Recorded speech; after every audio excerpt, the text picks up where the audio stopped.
Hey everybody, how's it going? Welcome back to Copper Jacket TV. So today we're going to be talking about something that I honestly almost can't believe. I mean, this is just about as bad as it gets, and you're going to want to listen up to this one. So you guys probably remember California Freedom Week. It doesn't matter if you live in California or not. That was a pretty popular thing, right? Even though we're not talking about California, this mirrors that. So California Freedom Week was a one-week period in time where people in California were allowed to get whatever capacity mag they wanted because a judge placed an injunction on California's ban. So during that one-week period, Californians went all out. They spent millions of dollars and they acquired whatever they could in that short period of time before the stay was placed on the injunction and the ban was back in place. Well, recently, Illinois also had their own little Freedom Week. I believe it was about 6 days or so. So people in Illinois did the exact same thing. They went out and they got pretty much whatever they wanted, right? They went out and they got it as quickly as possible before a stay was placed on that injunction, bringing the Protect Illinois Community Act back into play. Well, in California, everything that everybody got during that one-week period, they were able to keep it. They were able to use it. They were able to have it, whatever. It was good to go if they got it in that time period. Well, Illinois says, well, no. We're not going to do the same thing here. As a matter of fact, if you were lucky enough to get something during Illinois Freedom Week, that could turn you into a criminal, and they want you to turn it in. This channel is proud to be sponsored by SDI, Sonoran Desert Institute. Have you ever wanted to learn more about gunsmithing, firearms repair, or shooting sports management? Enroll in one of SDI's online programs or courses to take your hobby to the next level.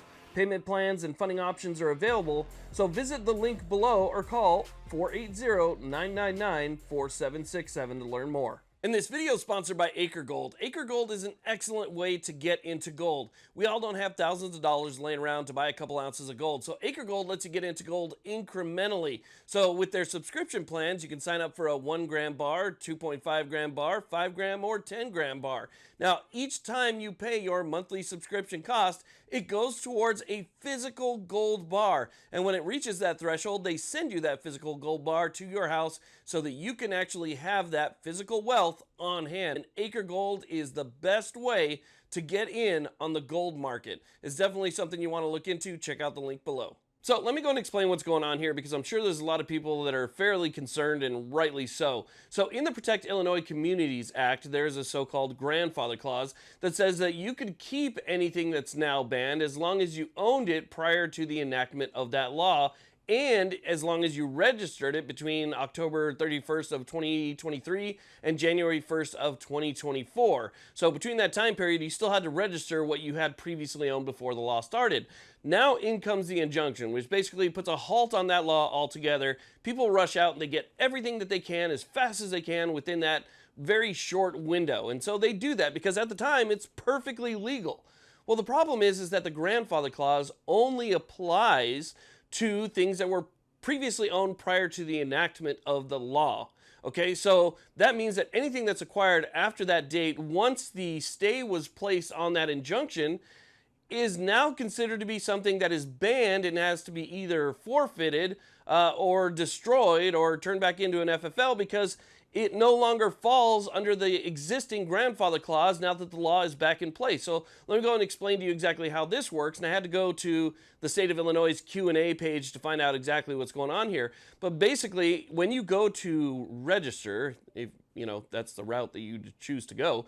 But if you go and register between October 31st and January 1st of 2024, you have to sign an affidavit. And you have to sign an affidavit that everything that you own and everything that you are registering was acquired prior to the enactment of that law. So you have to sign by penalty of perjury, right? So if you get caught lying, that's legal punishment right there.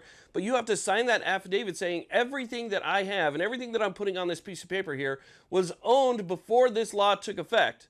Well, the injunction and Illinois Freedom Week took effect after the law had originally taken effect. And they haven't changed that date, and they haven't put a special carve out for anybody that got anything during that time.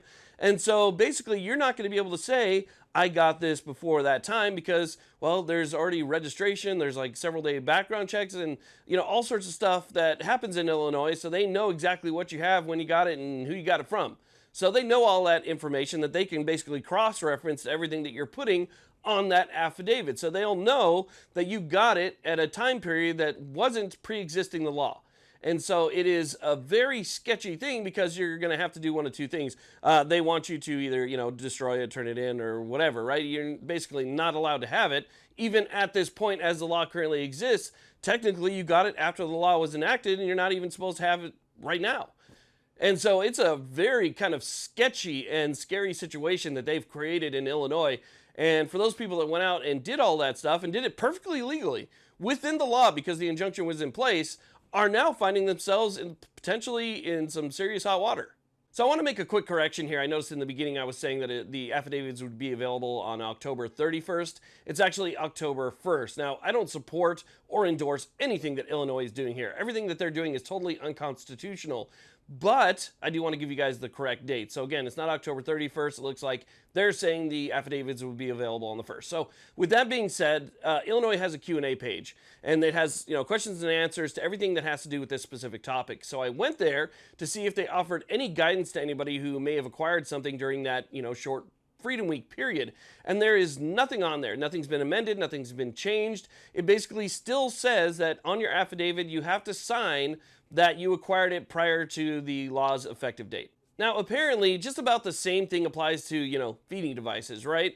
So if you look at their Q&A page, it says, yes, if you legally owned it prior to January 11th of 2023 and abide by the limitations within the act as to where it may be possessed, see 720 LCS 524 1.9D. Okay, so on their Q&A page, they haven't made any changes to that either. Now, there's not going to be any way to really prove that, right? I mean, people realize that in California as well. As a matter of fact, there were several lawsuits about that because people own things that were previously banned and then banned again in California and were still dragged in front of a judge because, law enforcement said that they had something they weren't supposed to, even though the person said I acquired it during Freedom Week, and it was a whole hassle about how to prove and this and that. So really, it's that part's just up in the air. There's no way really to prove it without some type of credit card transaction or sales receipt or something like that to say that you got it after the fact. But anything that would need to be registered, however, that would be a totally different story. So people in Illinois really need to speak up. I mean, they need to write lots of letters. They need to make their voices heard.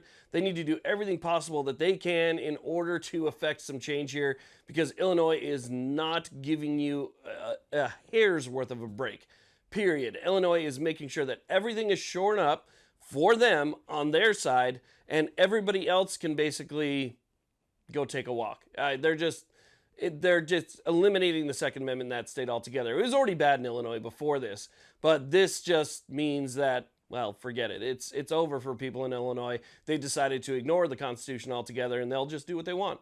And until enough people speak up and make change, then that's just the way that it's going to be out there. So hopefully enough people do speak up, because what they're doing is absolutely wrong, unconstitutional, and tyrannical. So I want to let you guys know about that, just so you're aware, because people might not be aware. Thank you all very much for watching. I do appreciate it. Please like, subscribe, and have a great day.